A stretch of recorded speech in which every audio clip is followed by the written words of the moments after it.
ఈ శీర్షికలో త్రిభుజాలు స్వరూపత అనేటువంటి అంశం గురించి నేర్చుకోబోతున్నాం.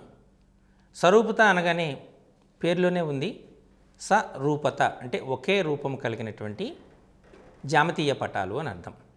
మరి ఒకే రూపం ఎప్పుడు కలిగి ఉంటాయి అంటే ఒకే ఆకారాన్ని కలిగి ఉండి వివిధ పరిమాణాలు కలిగి ఉంటే దాన్ని మనం స్వరూపతగా అంటాం. మరి ఒకే పరిమాణం ఒకే రూపము కలిగి ఉన్నటువంటి పటాలను ఏమైనా అంటామా అంటే వాటిని సర్వసమాన పటాలు అనేటువంటి అంటారు. ఇంగ్లీష్లో అయితే దాన్ని కాంగ్రియన్స్ అంటారు. ఒకే ఆకారము విభిన్న పరిమాణాలు కలిగినటువంటి వాటిని స్వరూపాలు అంటారు. ఇంగ్లీష్లో అయితే సిమిలారిటీస్ అంటారు.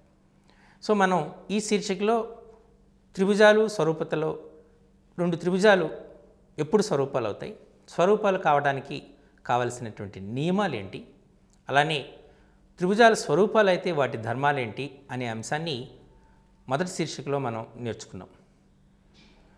సో మన రెండు త్రిభుజాలు స్వరూపాలు కావాలి అనుకుంటే ప్రాథమికంగా ఒకే ఆకారాన్ని కలిగి ఉండాలి, విభిన్న సైజులు కలిగి ఉండాలి, విభిన్న పరిమాణాలు కలిగి. మరి ఒకే ఆకారాన్ని కలిగి ఉండాలి అంటే దానికి ఉండవలసినటువంటి నియమ నిబంధనలు ఏంటి? ఒకే ఆకారం కలిగి ఉండాలంటే మొదటి నియమ నిబంధన దాన్నే మనం యాంగిల్ సిమిలారిటీ అంటారు. కోణము స్వరూపత. ఒక త్రిభుజంలోని మొదటి 3 కోణాలు రెండో త్రిభుజంలోని వరుసగా 3 కోణాలతో సమానంగా ఉంటే అటువంటి త్రిభుజాల్ని స్వరూప త్రిభుజాలు అంటారు. కోణము ట్రయాంగిల్ ఏబీసీ ట్రయాంగిల్ డిఎఫ్ అనేటువంటిది మనం చూసాం. ఈ ట్రయాంగిల్ ఏబీసీ ట్రయాంగిల్ డిఎఫ్లో మనం చూసేటప్పుడు మనకేమవుతుంది, ట్రయాంగిల్ ఏబీసీలో యాంగిల్ ఏ యాంగిల్ డికి సమానము, యాంగిల్ బి యాంగిల్ ఈకి సమానము, యాంగిల్ సి యాంగిల్ ఎఫ్కి సమానము అనుకోండి. అలా అయ్యేటప్పుడు రెండు త్రిభుజాలు స్వరూపాలు అవుతాయి. దీన్ని కోణము అన్నాం. అయితే కోణము మరొక కోణము అని స్వరూపత అని అనటం లేదు. సాధారణంగా కొన్ని పుస్తకాల్లో కోణము యాంగిల్ సిమిలారిటీ అని చెప్తున్నారు, కానీ వాస్తవానికి యాంగిల్ సిమిలారిటీ మాత్రమే సరిపోతుంది. ఎందుచేత రెండు కోణాలు సమానం అయ్యాయనుకోండి, మూడో కోణం ఖచ్చితంగా సమానం కావాలి. ఎందుచేత ఆ 3 కోణాల మొత్తం 180 డిగ్రీలు అవుతుంది కాబట్టి. అలాగే భుజము స్వరూపత అని చెప్పారు. అంటే త్రిభుజములోని 3 భుజాలు రెండవ త్రిభుజంలోని వరుసగా 3 అనురూప భుజాలకి సమానమైతే లేదా ఒకే నిష్పత్తిలో ఉంటే ఆ రెండు త్రిభుజాలు స్వరూపాలని చెప్తున్నాం. అంటే ఇప్పుడు ట్రయాంగిల్ ఏబీసీ ట్రయాంగిల్ డిఎఫ్ని తీసుకున్నాం అనుకోండి, ఏబీ/డిఈ ఏసీ/డిఎఫ్ బీసీ/ఈఎఫ్ అంటే అనురూప భుజాల నిష్పత్తి సమానమైంది అనుకోండి. అనురూప భుజాల నిష్పత్తి సమానమైతే ఆ రెండు త్రిభుజాలు స్వరూపాలని చెప్పాను. దీన్ని భుజము స్వరూపత అనేటువంటిది చెప్పడం జరిగింది. అలానే భుజము స్వరూపత. త్రిభుజంలో ఏవైనా 2 భుజాలు వాటి మధ్యనున్న కోణము, రెండవ త్రిభుజంలోని ఏవైనా 2 భుజాలు వాటి మధ్య కోణం. ఇక్కడ కోణాలు సమానంగా ఉండాలి, భుజాలు అనురూప భుజాలు అనేటువంటివి అనుపాతంలో ఉండాలి, అంటే ఒకే నిష్పత్తిలో ఉండాలి. అలా ఉంటే వాటిని ఆ రెండు త్రిభుజాలు సర్వసమానాలు అని కాకుండా స్వరూపాలు అంటాం. సర్వసమానాలు అంటే అక్కడ ఎప్పుడవుతుంది, సమానాలు అవ్వాలి. ఇక్కడ చూడండి ఒకే డిఫరెన్సు. అనురూప భుజాలు సమానము, వాటి మధ్యలో ఉన్న కోణాలు సమానమైతే ఆ రెండు త్రిభుజాలు సర్వసమానాలు అవుతాయి. వాటి మధ్య ఉన్న కోణాలు సమానము, అనురూప భుజాల నిష్పత్తి సమానము అయితే ఆ రెండు స్వరూపాలు అవుతాయి. ఈ విషయాన్ని చాలా జాగ్రత్తగా అబ్జర్వ్ చేయవచ్చు. ఇవి ధర్మాలు జనరల్గా మనం నియమాలుగా చెప్పుకుంటున్నాం. అంటే కోణము స్వరూపత, భుజము స్వరూపత, అలానే భుజము స్వరూపత.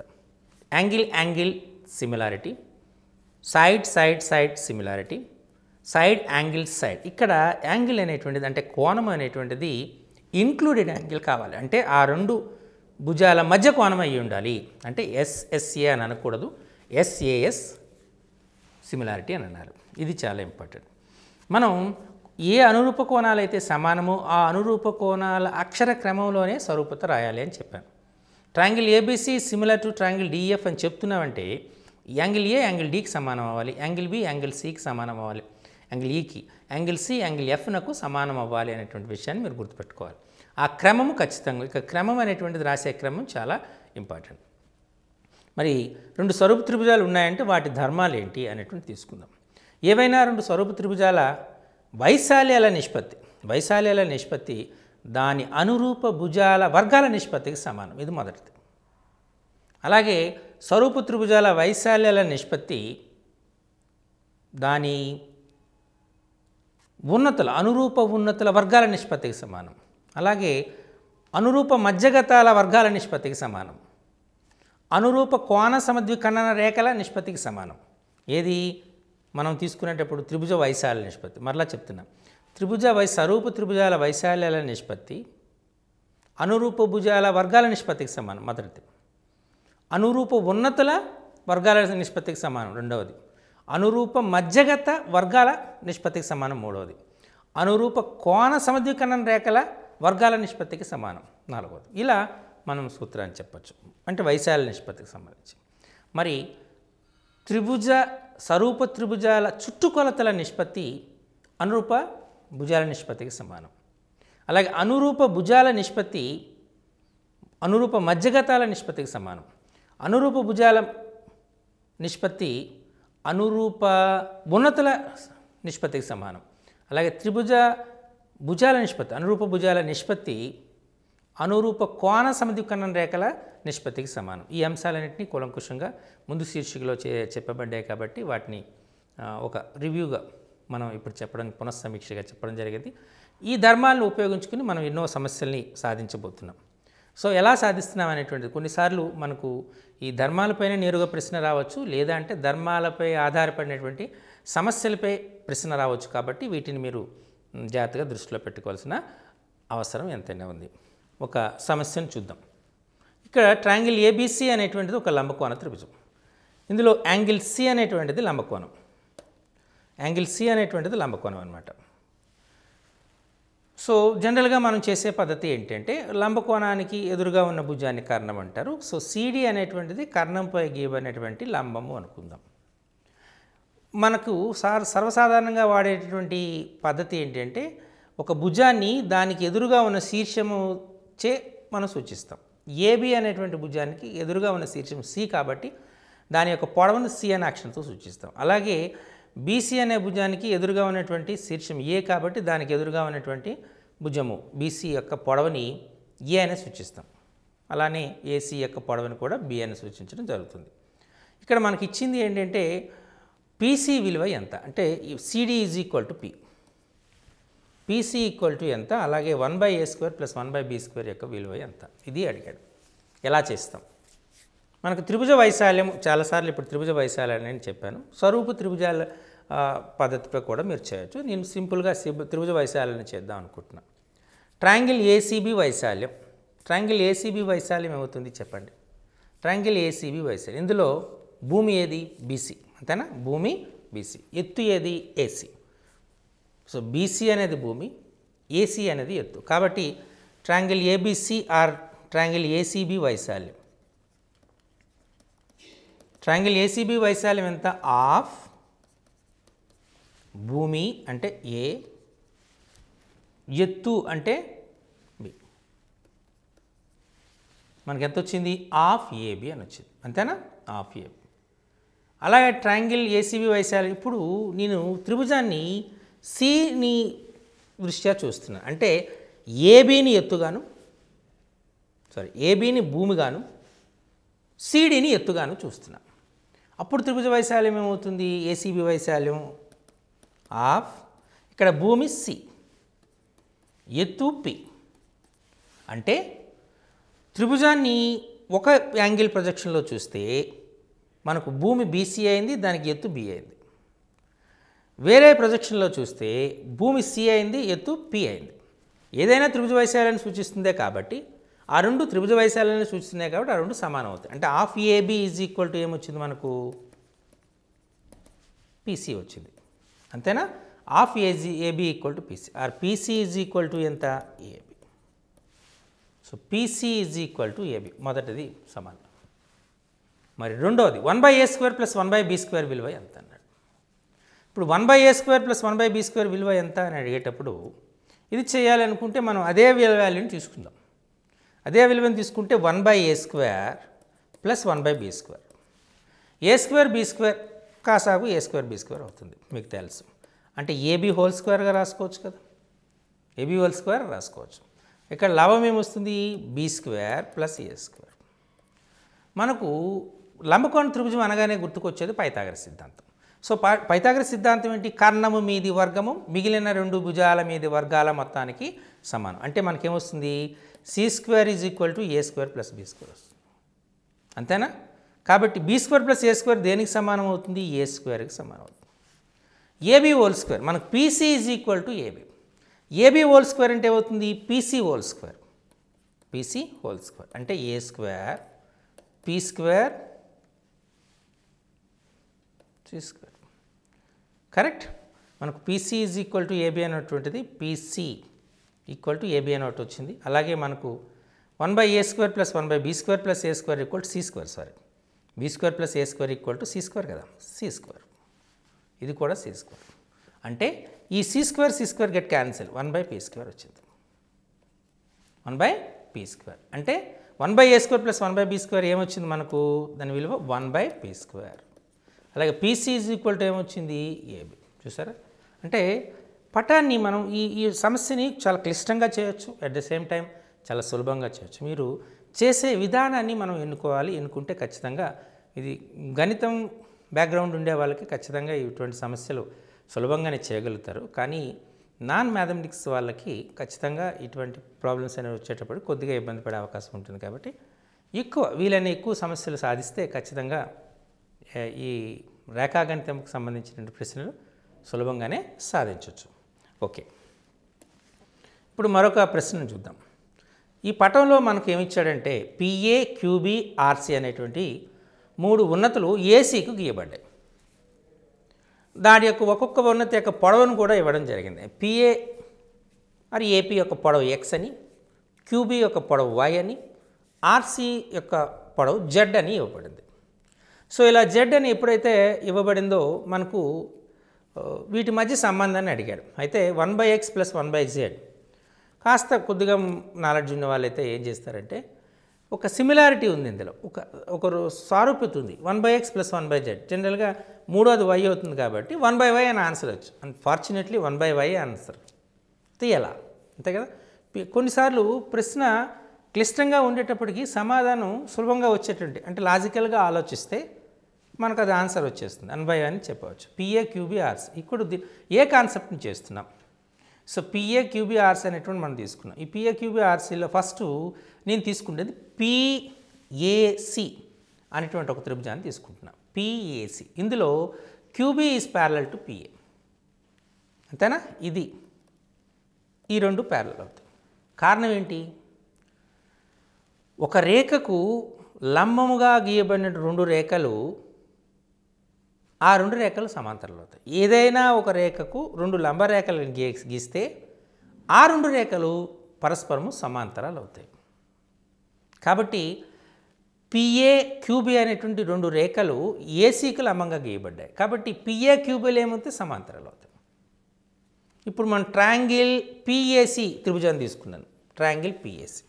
ఎప్పుడైతే ట్రయాంగిల్ PACని తీసుకున్నానో ట్రయాంగిల్ PACలో QB is parallel to PA.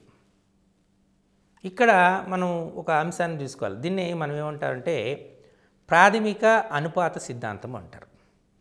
ప్రాథమిక అనుపాత సిద్ధాంతం ఏంటి అంటే ఒక త్రిభుజంలో ఒక భుజానికి సమాంతరంగా గీయబడిన రేఖ మిగిలిన రెండు భుజాలని ఒకే నిష్పత్తిలో విభజిస్తుంది.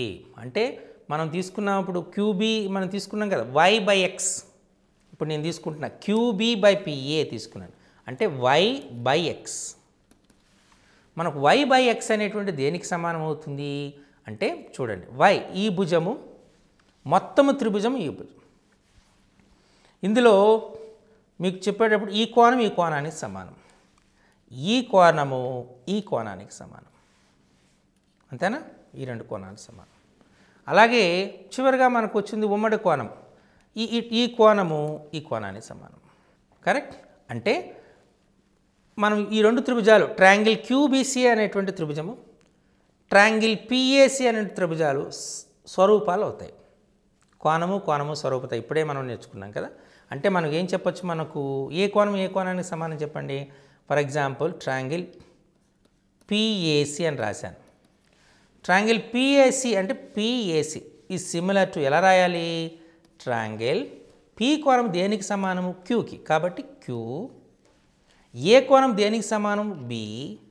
సి కోణం ఇట్ సెల్ఫ్ సి. చూసారు, అలా మనం ఏ కోణం ఏ కోణానికి సమానం చూసుకొని triangle PAC similar to triangle QBC అని గుర్తుపెట్టాలి. ఈ సమాన కోణాలకు ఎదురుగా ఉన్న భుజాలు మనకు అనురూప భుజాలు అవుతాయని చెప్పుకున్నాం. ఇక్కడ మీరు యాంగిల్ సికి ఎదురుగా ఉన్న భుజము క్యూబీ, యాంగిల్ సికి ఎదురుగా ఉన్న భుజము పిఏ. కాబట్టి y/x. ఇప్పుడు మన సమాన కోణాలు చూద్దాం. దేనికి సమానం అవుతాయి అని చెప్పుకుంటే ఈ కోణం తీద్దాం, క్యూ కోణం. క్యూకి ఎదురుగా ఉన్న కోణం సిబి. అలాగే పీకి ఎదురుగా ఉన్నటువంటి కోణము ఏసీ, అంటే భుజం ఏసీ, అంటే సిబి/ఏసీ అవుతుంది. దీన్ని ఈక్వేషన్ 1 అనుకుంటాం. అర్థమైందా? సమాన కోణాలకు ఎదురుగా ఉన్న భుజాలు అనురూప భుజాలు అవుతాయి. కాబట్టి y/x = సిబి. క్యూబీసీలో క్యూకి ఎదురుగా ఉంది బీసీ, ఈ భుజం. అలాగే ఈ క్యూకి ఏ కోణం సమానం? పీకి సమానం, మొత్తం త్రిభుజానికి సంబంధించి. ఈ పీకి ఎదురుగా ఉన్న భుజం ఏసీ, కాబట్టి సిబి/ఏసీ. ఓకే, ఇప్పుడు రెండవ త్రిభుజం చూసుకుందాం. రెండవ అంటే మిగతా భాగం చూద్దాం. ఇక్కడ ఏసీఆర్ ఉంది. అలాగే మనం తీసుకున్నటువంటి ఇంకొక త్రిభుజం, చిన్న త్రిభుజం ఏమవుతుంది? ఏబిక్యూ అని ఉంది. రెండు త్రిభుజాలు వచ్చినాయి కదా, ఏసీఆర్ ఏబిక్యూ. మళ్ళీ సేమ్ మనకి ఇప్పుడు మనం త్రిభుజాన్ని తీసుకున్నాం అనుకోండి, ఈ కోణము ఈ కోణానికి సమానం. ఎందుకు? ఈ రెండు త్రిభుజాలు, ఈ రెండు రేఖలు సమాంతరాలు. ఎప్పుడైతే సమాంతరాలు అయినాయో మనం చెప్పేసుకోవచ్చు ఈ కోణం ఈ కోణానికి సమానం. ఏకాంతర కోణాల మనం కేర్ తీసుకున్నప్పుడు సదృశ కోణం, కరస్పాండింగ్ యాంగిల్స్ అని అంటాం. కోణాలు సమానమైంది. ఎప్పుడైతే ఈ కోణం ఈ కోణానికి సమానమైంది, అలా ఏ అనేటువంటి ఏకి సమానం ఇట్ సెల్ఫ్. అలాగే యాంగిల్ బి ఈ కోణము ఈ కోణానికి సమానం. అంటే ఇప్పుడు మనం ఏం చెప్పొచ్చు? ట్రయాంగిల్, ఉదాహరణకి నేను ట్రయాంగిల్ ఏసీఆర్ అని రాశాను అనుకోండి, అప్పుడు మనం ఏం చెప్పాలి? ఏకి ఇట్ సెల్ఫ్ ఏ. అలాగే ఇక్కడ ఏం చెప్పు? సికి బి సమానం, కాబట్టి బి. ఆర్కి క్యూ, అంటే మనం ఏం ఏబిక్యూ. చూసారు, ఇలా మనం రాసుకునే విధానం కొద్దిగా కరెక్ట్గా ఉంటే అందులో తప్పు ఉండదు. సో ఇప్పుడు ఏసీఆర్ చూస్తున్నాం. ఇప్పుడు మనం ఏం చేస్తున్నాం? ఈసారి y/z తీసుకున్నాం, y/z. ఓకే, సో మనకు y/z అని తీసుకునేటప్పుడు ఇందులో జాగ్రత్తగా మీరు చూస్తే ఈ రెండు యాంగిల్ క్యూ యాంగిల్ ఆర్ సమానం కదా. సో యాంగిల్ క్యూ, ట్రయాంగిల్ ఏబిక్యూలో యాంగిల్ క్యూకి ఎదురుగా ఉన్న భుజం ఏమవుతుంది? ఏబి. అలాగే యాంగిల్ ఆర్ మొత్తం త్రిభుజం తీసుకుంటే ఏసీ, అంటే మనకి ఏమొస్తుంది? ఏబి/ఏసీ. ఏబి/ఏసీ వచ్చింది. ఇప్పుడు ఈ రెండు గీయగలిగితే మిగతా చాలా సులభంగా గీసుకోవచ్చు. ఇప్పుడు రెండింటిని యాడ్ చేస్తున్నాం. y/x plus y/z. y/x అంటే ఏమొచ్చింది? సిబి/ఏసీ, అంతేనా? సిబి/ఏసీ ప్లస్ ఏబి/ఏసీ. ఇక్కడ y కామన్ తీసుకోవచ్చు మీరు, అంటే 1/x ప్లస్ 1/z. ఇక్కడ సిబి, ఇక్కడ ఏసీ కామన్ తీయచ్చు, ఎల్సిఎం కాసాగు ఏసీ అవుతుంది. దీని అలాగే సిబి ఏబిని బిఏ అనుకుందాం. ఫర్ ఎగ్జాంపుల్ ఏబి బిఏ ఒకటే కదా. సో సిబి ప్లస్ బిఏ ఒకసారి చూద్దాం పటాన్ని. సిబి ప్లస్ బిఏ అంటే ఏమైంది? మనకు ఏసీ అయింది. అంటే దాని బదులు మనం ఏ రాసుకోవచ్చు? ఏసీ/ఏసీ. ఏసీ గెట్ క్యాన్సిల్, అంటే ఏమొచ్చింది మనకు? y of 1/x plus 1/z equal to 1, or 1/x plus 1/z equal to 1/y. మనకు అడిగే ప్రశ్న ఏంటి? మనకు 1/x plus 1/z వాల్యూ ఎంత? ఆన్సర్ ఎంత మనకి? 1/y. చూసారా, అంటే సమస్యను పద్ధతి ప్రకారం సాధించిన 1/y వచ్చింది. కొద్దిగా ప్రెజెన్స్ ఆఫ్ మైండ్ని ఉపయోగించి చేస్తే మనకు సులభంగా వస్తుంది. క్లియర్? ఇప్పుడు మరొక సమస్యను చూద్దాం. ఇందులో మనకు ఈ సిద్ధాంతాల్లో మనకి ఏముంటుందంటే, ముందుగా మనం గుర్తుపెట్టుకోవాల్సింది కొన్ని సిద్ధాంతాలు ఉన్నాయి. ఆ కొన్ని సిద్ధాంతాలని ముందుగా సమస్యలు సాధించే ముందు వీటిని ఉపయోగించుకుంటే మనకు చాలా ఈజీగా ఉంటుంది. కాబట్టి ఆ రెండు సిద్ధాంతాలు, 2 లేదా 3 సిద్ధాంతాలు ఉన్నాయి. వాటిని మీకు చెప్తాను. వాటిని బేస్ చేసుకుని మరి కొన్ని సిద్ధాంతాలు, అంటే స్వరూప త్రిభుజాల యొక్క ధర్మాల ఆధారంగానే ఈ సిద్ధాంతాలు ప్రవచితమయ్యాయి. మొదటిది ప్రాథమిక అనుపాత సిద్ధాంతం. దీనిని థేల్స్ సిద్ధాంతము అని కూడా అంటారు. థేల్స్ సిద్ధాంతం. దీని థేల్స్ సిద్ధాంతం అంటే ఏదైనా ఒక త్రిభుజం తీసుకున్నాం, ఏబిసి అనే ఒక త్రిభుజం తీసుకున్నాం. ఈ త్రిభుజంలో ఒక భుజానికి సమాంతరంగా గీయబడిన రేఖ, ఏదైనా ఒక భుజానికి సమాంతరంగా గీయబడినటువంటి రేఖ D E is parallel to B C అనుకున్నాం. మిగిలిన రెండు భుజాలని ఒకే నిష్పత్తిలో విభజిస్తుంది. అంటే ట్రయాంగిల్ ఏబిసిలో D E is parallel to B C అయితే A D by dB is equal to A E by E C అవుతుంది. దీన్నే మనం ప్రాథమిక అనుపాత సిద్ధాంతము లేదా థేల్స్ సిద్ధాంతము అంటారు. ఒక త్రిభుజములో ఒక భుజానికి సమాంతరంగా గీయబడిన రేఖ మిగిలిన రెండు భుజాలని ఒకే నిష్పత్తిలో విభజిస్తుంది. దీన్నే థేల్స్ సిద్ధాంతం లేదా ప్రాథమిక అనుపాత సిద్ధాంతం అంటారు. దీని నుంచి మరికొన్ని మనం ఉత్పాదన చేయొచ్చు. ఎలా అంటే ట్రయాంగిల్ ఏబిసి తీసుకున్నారు కదా, D E is parallel to B C అనుకున్నారు కదా. ఇప్పుడు మనకు ఫస్ట్ ఏం చెప్పుకున్నాము, A D by dB is equal to A E by AC. దీన్ని కాస్త ఇంప్రూవైజ్ చేసి చెప్పచ్చు, A D by A B is equal to A E by A C. ఎందుచేత ట్రయాంగిల్ ఏబిసి త్రిభుజంలో angle D is equal to angle B కదా, angle E is equal to angle C. కాబట్టి కోణము సరువుతు ప్రకారము triangle A D E is similar to triangle A B C. ఎప్పుడైతే triangle ADE triangle ఏబిసికి స్వరూపం అయిందో అనురూప భుజాల నిష్పత్తి సమానం. అంటే డిఈ బీసీకి అనురూపం అవుతుంది, ఏడి ఏబికి అనురూపం అవుతుంది, ఏఈ ఏసీకి అనురూపం అవుతుంది. కాబట్టి మనం చెప్పవచ్చు. కాబట్టి A D by D B A D by A B is equal to, అలాగే D B by A B is equal to E C by A C, ఇలా కూడా చెప్పచ్చు. సో ఈ రకంగా మనం ఈ ప్రాథమిక అనుపాత సిద్ధాంతాన్ని తీసుకోవచ్చు. ఈ ప్రాథమిక అనుపాత సిద్ధాంతానికి ఇంప్రూవైజేషనే మనకు మధ్యగత సిద్ధాంతం అని ఒకటి వస్తుంది. అంటే ట్రయాంగిల్ ఏబిసి త్రిభుజం తీసుకున్నాం, త్రిభుజంలో ఒక భుజము యొక్క మధ్య బిందువు గుండా రెండో భుజానికి సమాంతరముగా గీయబడిన రేఖ మూడో భుజాన్ని ఒకే నిష్పత్తిలో విభజిస్తుంది అంటాడు. దీన్ని మధ్యగత సిద్ధాంతం అంటారు. ఇది మధ్యగత సిద్ధాంతం.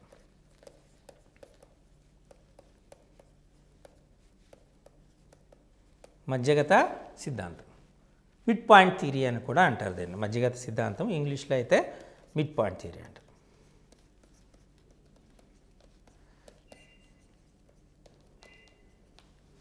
ఒక త్రిభుజంలో ఒక భుజం యొక్క మధ్య బిందువు నుండి రెండో భుజానికి సమాంతరంగా గీచిన రేఖ మూడో భుజాన్ని ఒకే నిష్పత్తిలో విభజిస్తుంది. అంటే A D by dB is equal to A E by obviously ఒకే నిష్పత్తిలో విభజిస్తుంది. అంటే A D is equal to D B and D E is parallel to B C implies A E is equal to E C అవుతుంది. ఇది దీని అర్థం. A D is equal to D B, D E is parallel to B C, అయితే A E is equal to E C అనేటువంటిది అవుతుంది అనే విషయాన్ని మీరు గమనించవలసి ఉంటుంది. ఒక త్రిభుజంలో ఒక భుజం యొక్క మధ్య బిందువు నుండి రెండో భుజానికి సమాంతరంగా గీయబడిన రేఖ మూడో భుజాన్ని ఒకే నిష్పత్తిలో విభజిస్తుంది. దీన్ని మనం మధ్యగత సిద్ధాంతము మిడ్ పాయింట్ థియరీ అంటారు. ఈ మధ్యగత సిద్ధాంతానికి విపర్యం ఉంది. మధ్యగత సిద్ధాంతానికి విపర్యం.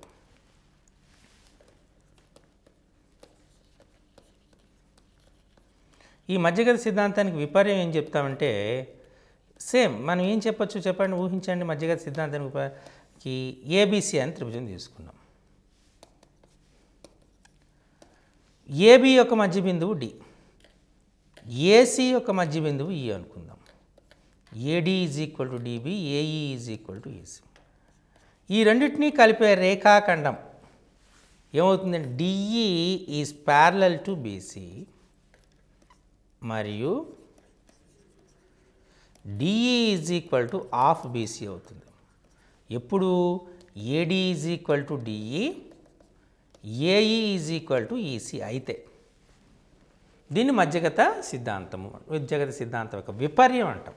అంటే ఒక త్రిభుజములో ఏవైనా రెండు భుజాల యొక్క మధ్య బిందువులను కలిపే రేఖాఖండము మూడో భుజానికి సమాంతరంగా ఉంటుంది మరియు దాని కొలతలో సగం ఉంటుంది.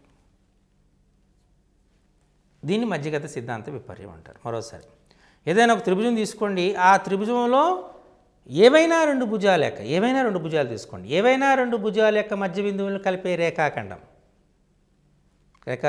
మూడో భుజానికి సమాంతరంగా ఉంటుంది, అలాగే మూడో భుజంలో సగం ఉంటుంది. ఇప్పుడు ఏడి డిబి సమానం అనుకున్నా అంటే డిఏబి యొక్క మధ్య బిందువు, ఏఈఈసి సమానం అనుకున్నాం ఈ మధ్య బిందువు, ఈ రెండింటినీ కలిపేటువంటి రేఖాఖండం డిఈ.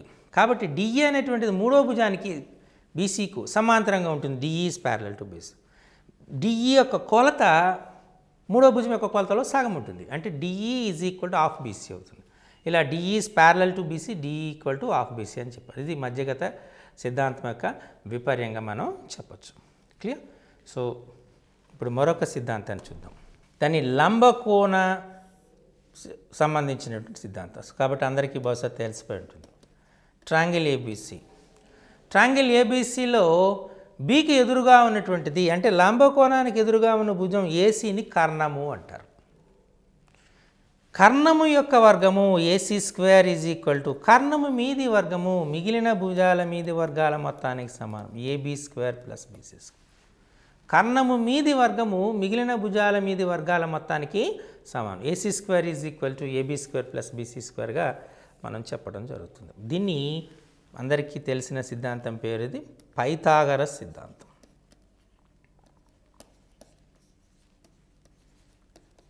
పైథాగరస్ సిద్ధాంతం అంటారు. ఒక లంబకోణ త్రిభుజములోని కర్ణము మీది వర్గము మిగిలిన రెండు భుజాల మీది వర్గాల మొత్తానికి సమానము అంటారు. దీన్ని పైథాగరస్ సిద్ధాంతం. ఈ పైథాగరస్ సిద్ధాంతాన్ని అనుకుని మనకు పైథాగరం త్రికాలు అని కూడా వచ్చినాయి. ఇప్పుడు మనం 3, 4, 5 అనేది ఒక పైథాగరం త్రికం, 5, 12, 13 అనేది ఒక పైథాగరం త్రికం, 6, 8, 10 అనేది ఒక పైథాగరం త్రికం, 17, 7, 24, 25 అనేది ఒక పైథాగరం త్రికం. ఇలా చాలా పైథాగరం త్రికాలు మనం చెప్పచ్చు. ఏ స్క్వేర్ ఏబీసీ అని మీరు తీసుకున్నారండి, దీన్ని పైథాగరం త్రికం అనాలని అనుకుంటే C square is equal to A square plus B square అవ్వాలి.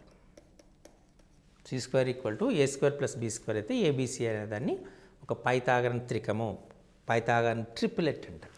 మీరు కావాలంటే చూడండి, 3 square plus 4 square equal to 5 square, 5 square plus 12 square equal to 13 square, 6 square plus 8 square equal to 10 square, 7 square plus 24 square equal to 25 square. ఇలా A square plus B square equal to C square అయితే దాన్ని Pythagorean త్రికాలు అంటారు. Clear? మరి Pythagorean యొక్క విపర్యం ఉంది, Pythagoras సిద్ధాంతం యొక్క విపర్యం. Pythagoras సిద్ధాంతం యొక్క విపర్యం అంటే మనం ఒక త్రిభుజం తీసుకున్నాం, ఏబిసి అనేటువంటి తీసుకున్నాం. ఇక్కడ AC square is equal to AB square plus BC square అయిందనుకోండి, అప్పుడు angle B is equal to 90 degrees అవుతుంది. దీన్ని పైథాగరస్ సిద్ధాంత విపర్యము అంటారు. పైథాగరస్ సిద్ధాంత విపర్యం.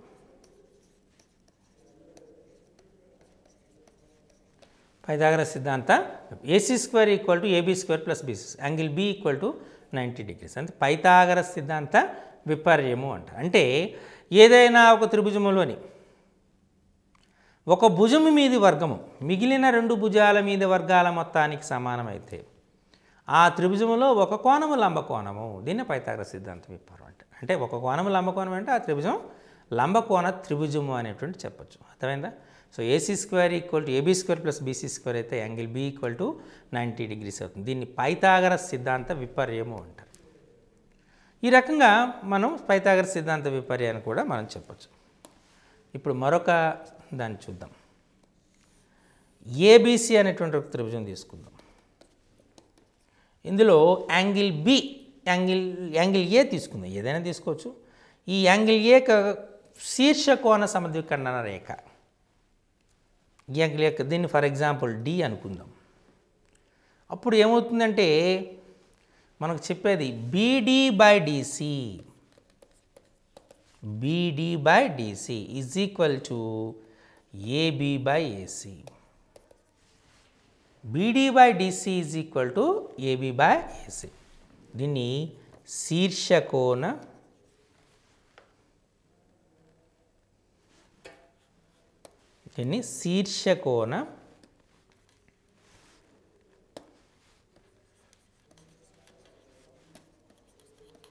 సమద్విఖండన రేఖా సిద్ధాంతం.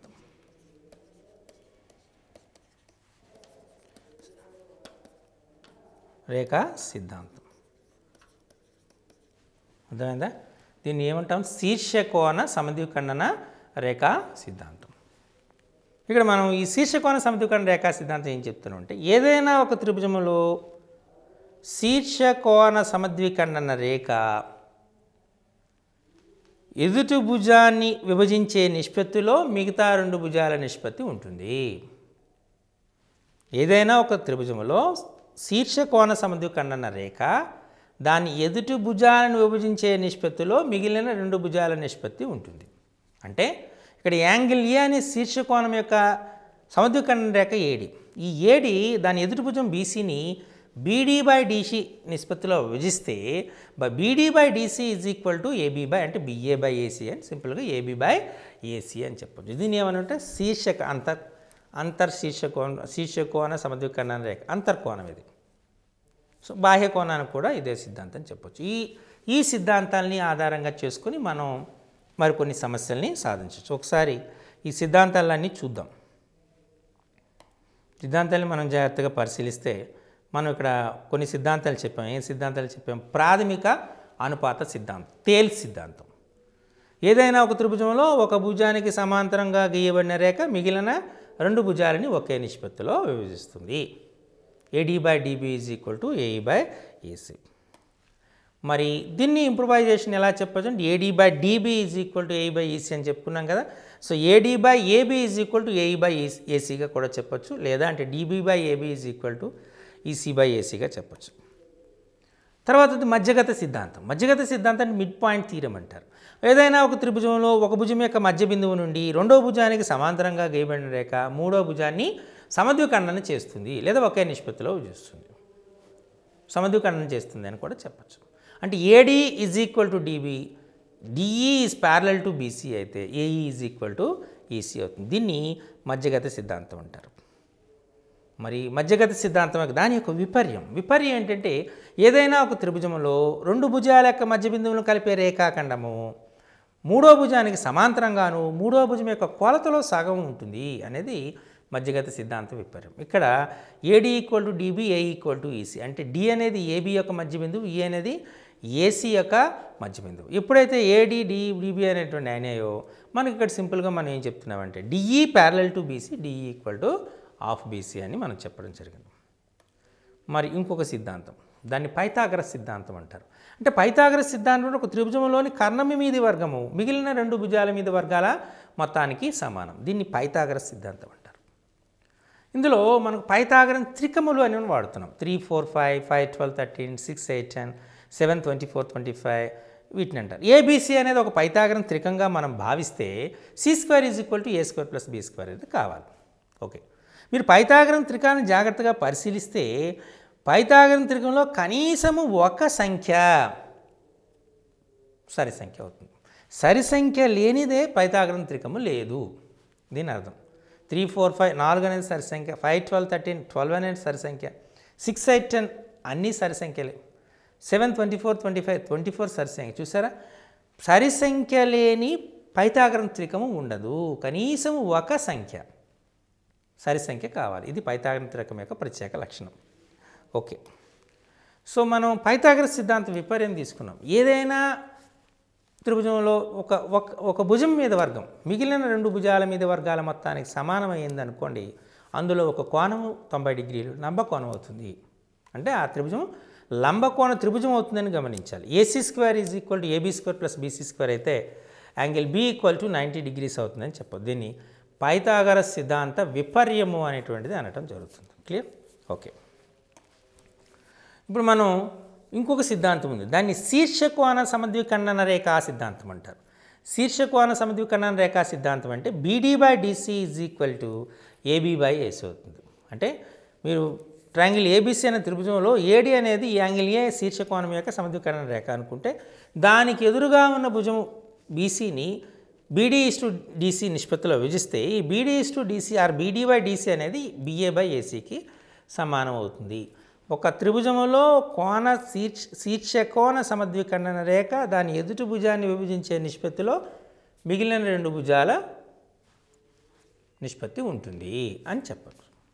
దీన్ని శీర్షకోణ సమద్విఖండన రేఖా సిద్ధాంతం అని మనం అనడం జరుగుతుంది. చూసారా, ఈ రకంగా ఈ సిద్ధాంతాలన్నీ కూడా మనకు ధర్మాన్ని ఆధారపడతాయి. కాబట్టి మీరు వీటిని జాగ్రత్తగా గుర్తుపెట్టుకోవాల్సిన అవసరం. ఇప్పుడు వీటిపైన ఆధారపడినటువంటి సమస్య ఇచ్చినటువంటి ఉదాహరణకు ఒక సమస్య ఇచ్చాడు. ఎలా అంటే మీరు ఇప్పుడు సమస్యను జాగ్రత్తగా పరిశీలించి చూడండి. ABC అనేటువంటి ఒక త్రిభుజం,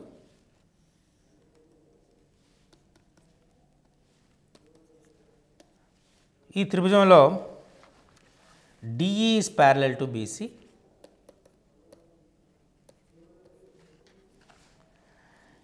AD విలువ x+4, DE విలువ x+3, AE విలువ 2x-1, EC విలువ x+1. అయితే x విలువ ఎంత?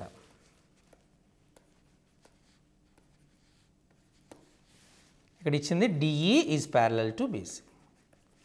ఇది మనకి ఇవ్వడం జరిగింది. క్లియర్? సో మనం DE is parallel to BC అని ఇచ్చాడు. ఈ సమస్యను సాధించడానికి మనం చేసే పద్ధతి. ఇప్పుడు చాలా సిద్ధాంతాలు చెప్పాను మీకు. ప్రాథమిక అనుపాత సిద్ధాంతం, మధ్యగత సిద్ధాంతం, మధ్యగత సిద్ధాంత విపర్యం, పైథాగరస్ సిద్ధాంతం, పైథాగరస్ సిద్ధాంత విపర్యం, అలాగే శీర్షకోణ సమద్విఖండన రేఖా సిద్ధాంతం. ఏ సిద్ధాంతాన్ని వాడతారు? మీకు ఒకటే గుర్తుపెట్టుకోండి, ప్యారలల్ లైన్స్ అనేటువంటి ఒక త్రిభుజంలో కనబడితే సర్వసాధారణంగా అది ప్రాథమిక అనుపాత సిద్ధాంతం తీసుకుంటాం. ఎప్పుడు DE is parallel to BC అయిందో మనకు AD/DB is equal to AE/AC అవుతుంది. అంతేనా? AD/DB is equal to AD విలువ ఎంత? x+4, DB విలువ ఎంత? x+3, AE విలువ ఎంత? 2x-1, EC విలువ ఎంత? x+1. సో అందరూ ఇది చేయగలుగుతారు కదా.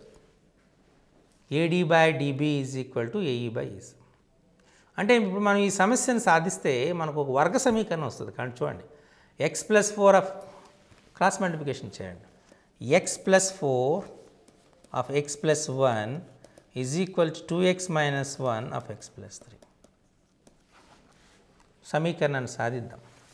ఏమొస్తుంది? x² 4x + x 5x 4 1s are 4, 2x² - x + 6x -3 అంటే 2x² + 5x -3. కరెక్ట్? ఇప్పుడు ఈ సమీకరణం సాధించాలి. సమీకరణం x² + 5x + 4 రాస్తున్నాం.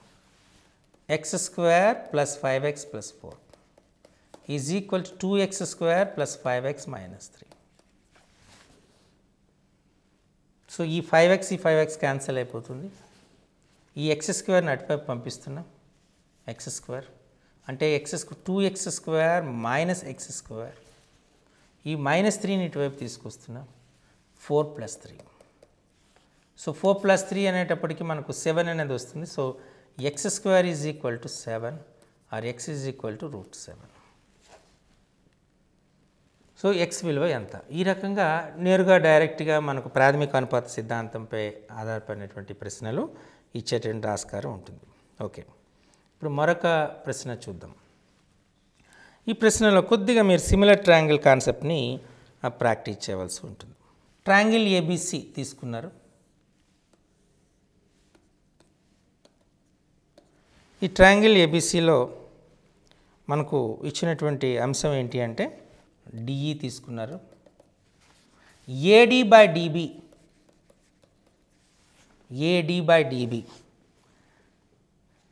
ఈజ్ ఈక్వల్ టు 1:2 ఇచ్చారు. అలాగే D E is parallel to B C అని ఇవ్వడం జరిగింది. అయితే ట్రయాంగిల్ ఏడిఈ వైశాల్యము ఈజ్ టు ట్రయాంగిల్ ఏబిసి వైశాల్యము ఎంత? This is the question. A D by dB is equal to 1:2. Triangle A D E వైశాల్యము ఈజ్ టు ట్రయాంగిల్ ఏబిసి వైశాల్యం ఎంత? మీకు ఆల్రెడీ ఈ సిమిలర్ ట్రయాంగిల్ యొక్క ప్రాపర్టీని చెప్పాను. స్వరూప త్రిభుజ వైశాల్యాల నిష్పత్తి దాని అనురూప భుజాల వర్గాల నిష్పత్తికి సమానం. ఎప్పుడైతే ట్రయాంగిల్ ఏడిఈ ఈ సిమిలర్ టు ట్రయాంగిల్ ఏబిసి అయిందో డిఈబిసి అనేటువంటి అనురూప భుజాలు అవుతాయి. అలాగే ఏబి అనేటువంటిది అనురూప భుజాలు అవుతాయి. కాబట్టి మనకు అడిగింది ట్రయాంగిల్ ఏడిఈ వైశాల్యం ఇస్తూ ట్రయాంగిల్ ఏబిసి వైశాల్యం. మనం AD by D B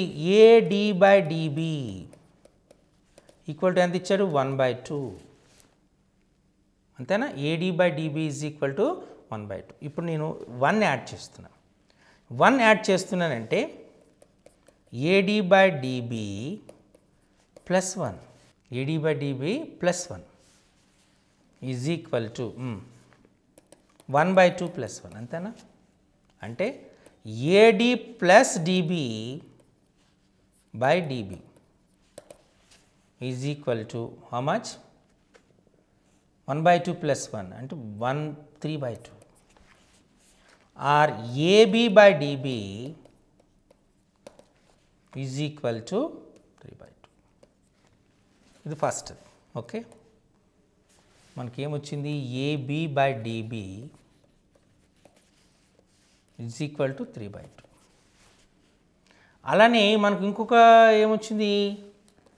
A D by dB equal to 1/2. మనకు కావాల్సింది ఏంటి? ఏడి బై ఏబి కావాలి. ఏడి బై డిబి తీసుకుందాం బై ఏబి బై డిబి తీసుకుందాం. 1/2 బై ఏడి బై డిబి 1/2 కదా. A B by dB equal 3/2. ఇదేమవుతుంది? A D by D B into D B by A B equal to 1/2 of 3/2 2/3. 2 get cancel అంటే ఎంత వచ్చింది? 1/3. అంటే మనకి ఏమొచ్చింది? A D by A B is equal to 1/3. A D by A B equal to 1/3 వచ్చింది అంటే A D square by A B square value ఎంత? 1/9. క్లియర్? ఓకే, ఇప్పుడు మనకి యాక్చువల్గా ఏం కావాలి? ట్రయాంగిల్ ఏడిఈ వైశాల్యము బై ట్రయాంగిల్ ఏబిఈ వైశాల్యం కావాలి. ట్రయాంగిల్ ఏడిఈ వైశాల్యము బై ట్రయాంగిల్ ఏబిఈ వైశాల్యం కావాలి. ట్రయాంగిల్ ఏడిఈ వైశాల్యం బై ట్రయాంగిల్ ఏబిఈ వైశాల్యం ఏమవుతుంది? సింపుల్గా A D square by A B square అవుతుంది. A D square by A B square is equal to 1/9. So కాబట్టి ట్రయాంగిల్ ఏబిఈ వైశాల్యం బై ట్రయాంగిల్ ఏబిసి వైశాల్యం ABC this is BC triangle ABC వైశాల్యం ఈజ్ ఈక్వల్ టు ఏమవుతుంది? 1/9 అని మనం క్లారిటీగా చెప్పే ఆస్కారం ఉంటుంది. ఓకే, ఇప్పుడు మరొక సమస్యను చూద్దాం. ఇప్పుడు ట్రయాంగిల్ ఏబిసి అనేటువంటి తీసుకున్నాం. ఈ ట్రయాంగిల్ ఏబిసి వైశాల్యం మనం తీసుకుంటే ఇందులో DE is parallel to B C అని ఇవ్వడం జరిగింది. ట్రయాంగిల్ ఏడిఈ వైశాల్యం 4 యూనిట్లు 4 చదరపు యూనిట్లు. BCED ట్రెపీజియం వైశాల్యము 12 చదరపు యూనిట్లు. ట్రయాంగిల్ ADE వైశాల్యం 4. ట్రెపీజియం BCED వైశాల్యం 12 యూనిట్స్. అయితే ట్రయాంగిల్ ADE వైశాల్యం 4 యూనిట్స్, ట్రెపీజియం BCED వైశాల్యం 12 యూనిట్స్. అయితే మనకు అడిగింది ఏంటి, వాటికి అడిగింది ఏంటి, ADE వైశాల్యం బై అడిగారు కదా, ఇది ఇచ్చాడు. ఇప్పుడు మనకు అడిగింది AD బై AB వాల్యూ ఎంత, ఇది అడిగింది. AD బై AB వాల్యూ ఎంత. ఇప్పుడు మనం ఎలా చెప్పొచ్చు చెప్పండి. ఎప్పుడైతే ట్రయాంగిల్ ADE వైశాల్యం 4 యూనిట్లు వచ్చిందో కాబట్టి ట్రయాంగిల్ ABC వైశాల్యం కట్టొచ్చు. ట్రయాంగిల్ ABC వైశాల్యం ఎంత అవుతుంది, 4 + 12 అంటే 16 యూనిట్స్ అవుతుంది. ఇప్పుడు మనం సరూప త్రిభుజ వైశాల్య ధర్మాలు తీసుకుందాం. ట్రయాంగిల్ ADE వైశాల్యము బై ట్రయాంగిల్ ABC వైశాల్యము ఈజ్ ఈక్వల్ టు ఏమవుతుంది, ట్రయాంగిల్ ADE వైశాల్యం బై ట్రయాంగిల్ ABC వైశాల్యం AD square by AB square అవుతుంది.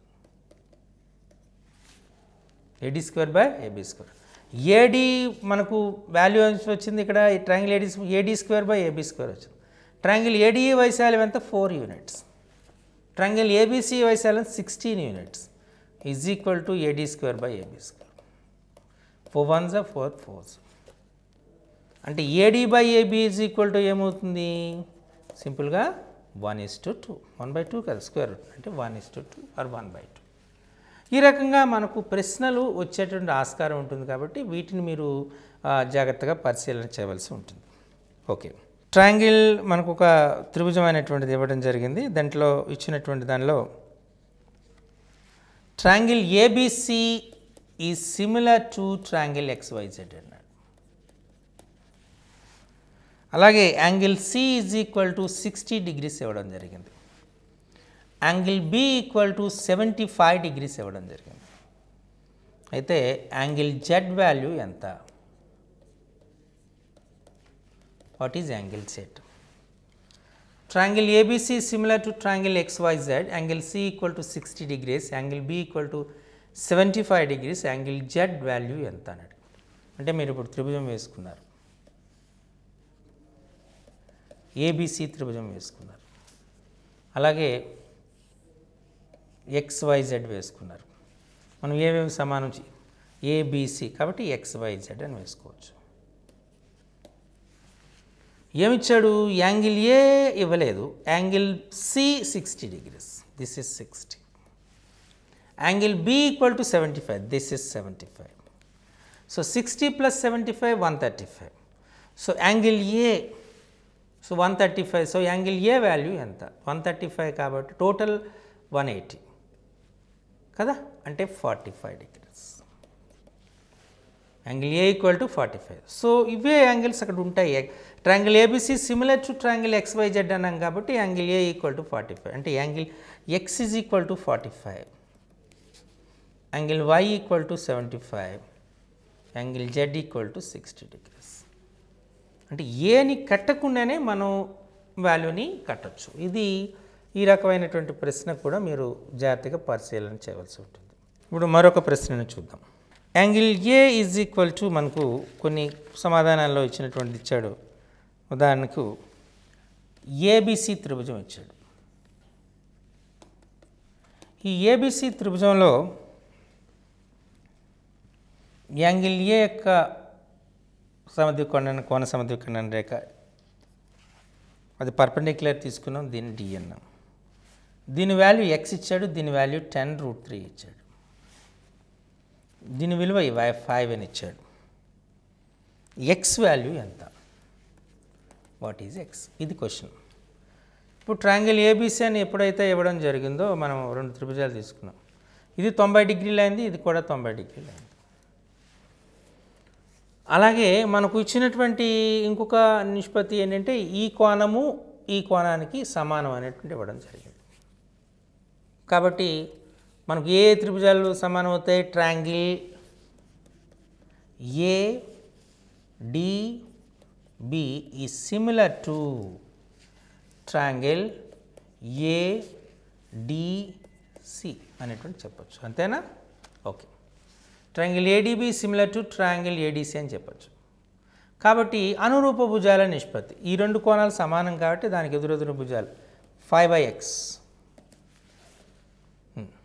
5/x ఈజ్ ఈక్వల్ టు, ఇక్కడ నెక్స్ట్ ఏమవుతుంది మనకు, ఈ భుజము ఈ భుజానికి సమానం, అంటే ఇది కామన్ భుజం కాబట్టి దీని రేషియో ఎంత అవుతుంది? 1. సింపుల్గా మనం ఏం చెప్పొచ్చు, x is equal to 5 units. చూసారు, వాటికి మనకు సంబంధమే లేదు. x ఈక్వల్ టు 1 ఎందుకు? ఈ 5/x is equal to AD/AD which is equal to 1. So 5/x is equal to 1, so x equal to 5. So ఈ రకంగా మనకు అబ్జర్వేషన్ అనేటువంటిది చాలా చాలా ఇంపార్టెంట్. మనం చూడగానే ఒక సమస్యను సాధిస్తున్నామంటే ఆ సమస్యను సాధించేటప్పుడు మనం ఏ సమాధానం, ఈ ప్రశ్న ఏమి అడిగాడు, దాన్ని ఏ విధంగా మనం చేయాలి అనేటువంటిది చాలా ఇంపార్టెంట్గా మరి మీరు గమనించాలి. అలా గమనించేటప్పుడు ఖచ్చితంగా మనకు సమాధానాన్ని ఈజీగా రాబెట్టుకునేటువంటి ఆస్కారం ఉంటుంది. కొన్ని సందర్భాల్లో మనకు ఇచ్చినటువంటి కాన్సెప్ట్ని అర్థం చేసుకోవడానికి ఏ సిద్ధాంతం వాడుతున్నాం అనేటువంటిది చాలా ఇంపార్టెంట్. ఏ సిద్ధాంతం వాడుతున్నాం చాలా ఇంపార్టెంట్. అది పైథాగరస్ సిద్ధాంతాన్ని వాడుతున్నామా, ప్రాథమిక అనుపాత సిద్ధాంతాన్ని వాడుతున్నామా, లేకపోతే స్వరూప త్రిభుజాల యొక్క ధర్మాలను వాడుతున్నామా, స్వరూప త్రిభుజాల నియమాలను వాడుతున్నామా, అలానే మనము మధ్యగత సిద్ధాంతాన్ని వాడుతున్నామా, మధ్యగత సిద్ధాంత విపర్యాన్ని వాడుతున్నామా, శీర్షకోణ సమద్వికరణ రేఖ సిద్ధాంతాన్ని వాడుతున్నామా, పైథాగరస్ సిద్ధాంత విపర్యాన్ని వాడుతున్నాం. ఇలా ఏ అంశాన్ని వాడుతున్నాం అనేటువంటిది మనకు క్లారిటీ కావాలి. చాలామందికి ఈ ప్రత్యేకంగా ఈ జామెట్రీ పైన భయం ఉంటుంది. సో ఈ ప్రాబ్లమ్స్ మనం చేయలేము. మోస్ట్లీ నేను చాలా ప్రాబ్లమ్స్ మీకు డిస్కస్ చేశాను. మ్యాక్సిమం అన్నీ కూడా సింపుల్గానే ఉన్నాయి, మీరు అబ్జర్వ్ చేసి చూడండి. సో అక్కడ ప్రతిదానికి ఒక కాన్సెప్ట్ ఉంది, క్లారిటీ. ఇక్కడ చూడండి, మనం ఈ సమస్యను తీసుకున్నాం అనుకోండి, ఈ సమస్యలో మనకు వచ్చినటువంటిది కేవలము అనురూప భుజాల నిష్పత్తి సమానం, దట్స్ ఇట్. మనం అది ఇక్కడ 10√3 ఇచ్చాడు, అక్కడ యాక్చువల్గా మనకు 10√3తో సంబంధం ఉందా? 10√3తో అసలు సంబంధమే లేదు. సో అది ఎందుకు ఇచ్చాడు, దాన్ని ఎలా చేయాలి, ఇవన్నీ కూడా మనం ఆలోచిస్తాం. కొన్ని సమస్యల్లో సమస్యకు ఉపయోగపడిన సమాచారం కూడా ఇస్తారు. సో ఆ సమాచారానికి సమస్యకు ఉపయోగపడిన సమాచారం ఎందుకు ఇచ్చారు, దాని యొక్క ప్రయోజనం ఏముంటుందో, దాన్ని కూడా ఉపయోగించాలి ఏంటో అనేటువంటి ఒక శంక చాలామందికి ఉంటుంది. సో అది అవసరం లేదు. మనకు ఇచ్చినటువంటి దత్తాంశంలో ఏమి అడిగాడు, ఏమి ఇచ్చాడు, ఏమి అడిగాడంటే వేటిని పరిగణించాలి, ఏ అంశాలను పరిగణించాలి అనేటువంటి అంశం తెలుసుకోగలిగితే సులభంగా ఉంటుంది కదా. సో అది మీరు చాలా జాగ్రత్తగా ప్రాక్టీస్ చేయవలసి ఉంటుంది. వీటిని మీరు ప్రాక్టీస్ చేసేటప్పుడు జనరల్గా మనకు ఈ ఎక్కువ ప్రాబ్లమ్స్ సాల్వ్ చేయాలంటే మనకు ఆర్డి శర్మ బుక్లో మీకు చాలా ఎక్కువ ప్రాబ్లమ్స్ దొరుకుతాయి. అలాగే మీకు ఇంతకుముందు సూచించినట్టు ఈ మ్యాథ్ ప్లస్ అనేటువంటిది MSM పబ్లికేషన్స్ అని ఉంది, మ్యాథ్ ప్లస్ అనేటువంటిది, ఆ మ్యాథ్ ప్లస్ అనేటువంటి కూడా మార్కెట్లో దొరుకుతుంటుంది. సో దానిలో కూడా మీరు ప్రాక్టీస్ చేయండి. అలాగే NCERT టెక్స్ట్ బుక్స్లో కూడా ఎగ్జాంపులర్ ప్రాబ్లమ్స్ అని ఉంటాయి. ఈ ఎగ్జాంపులర్ ప్రాబ్లమ్స్ను కూడా ఉపయోగించి మీరు చాలా సమస్యల్ని సాధించవచ్చు. సో దాన్ని చూడండి, చాలా ఉపయుక్తంగా ఉంటుంది. అలాగే NCERT టెక్స్ట్ బుక్స్ని వాడండి. అలాగే AP టెక్స్ట్ బుక్స్ అంటే మన తెలంగాణ టెక్స్ట్ బుక్ని, మన తెలంగాణ టెక్స్ట్ బుక్స్ని కూడా వాడండి. 6th మనకు 5th నుండి 8th వరకు, 9th వరకు, 10th వరకు, వాస్తవానికి 10th వరకు ఉన్నటువంటి అన్ని అంశాన్ని జాగ్రత్తగా మీరు పరిశీలన చేస్తే ఖచ్చితంగా ఈ సిమిలర్ ట్రయాంగిల్స్ అనేటువంటి కాన్సెప్ట్ అనేటువంటిది ఈజీగా వస్తుంది, స్వరూపత అనేటువంటిది. కాబట్టి మరికొన్ని ఎక్కువ సమస్యల్ని ప్రాక్టీస్ చేయండి, తద్వారా మీరు ఖచ్చితంగా విజయం సాధిస్తారు. నమస్కారం.